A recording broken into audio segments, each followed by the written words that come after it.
सुखदेव जी कहते हैं महाराज भगवान ने द्वापर में आकर के गोवर्धन पर्वत की पूजा ही क्यों करवाई? राजा पारीक्षित ने पूछा गुरुदेव से। तो सुखदेव जी कहते हैं राजन सुनो, यह कहानी यह संवाद त्रेता का है। त्रेता में भगवान ने गोवर्धन को वचन दिया था तो वो द्वापर में आकर निभाया। भगवान तो जो प्रोमिस कर देते उसको निभाते हैं। अब संसार जैसे तो है नहीं ठाकुर जी कि आज वादा करो और कल भूल जाओ। सुखदेव जी कहते हैं राजन त्रेता में जब सीता मैया का हरण हो गया, आप लोग ध्यान से सुने कि गोवर्धन पूजा क्यों करवाते हैं भगवान। सीता मैया का हरण हो गया, हनुमान जी ने पता लगाया, लंका पर युद्ध विजय प्राप्त युद्ध करने के लिए भगवान समुद्र पर सेतु बांधने लगे।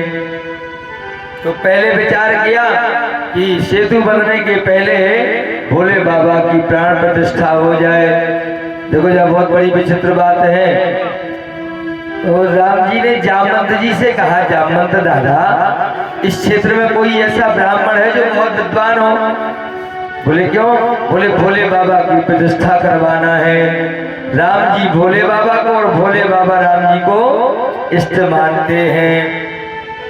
कहा तो बाबा कौन है? बोले विद्वान तो बहुत है लेकिन वही है जिससे आपकी दुश्मनी है, उसका नाम है रावण। उससे ज्यादा विद्वान कोई नहीं है। राम जी ने एक सेकंड विचार किया, बोले बाबा प्रतिष्ठा तो ब्राह्मण से होना है, विद्वान से जो बहुत होशियार हो। एक काम करो बाबा, रावण को पत्र लिखो। जामवंत जी बोले हे राम जी पागल तो नहीं हो गए? बोले नहीं दादा, राम जी ने कहा कि हम रावण को ही आचार बनाएंगे क्योंकि होशियार है रावण। तो बोले हाँ। तो बोले पत्र लिखो। अब सब रहे लोग घबराने लगे। राम जी ने पत्र लिखा, रावण पंडित जी हम प्रतिष्ठा करवाने के लिए आपको अपना आचार बनाना चाहते हैं। अगर आप आचार बन करके हमारे प्रभु भोले बाबा की प्राण प्रतिष्ठा कर दें तो पधारे, हाँ ना में जवाब दें। रावण ने पत्र पढ़ा और सीधे रामा समुद्र के इस पार आकर के राम जी से भेंट की। बोले हाँ राम क्या बात है? बोले शंकर जी की प्रतिष्ठा होना है। बोले आप सोच लो किसको आचार बनाने जा रहे हो? राम जी ने कहा हम तो सोच लिया, आप आचार बनोगे कि नहीं?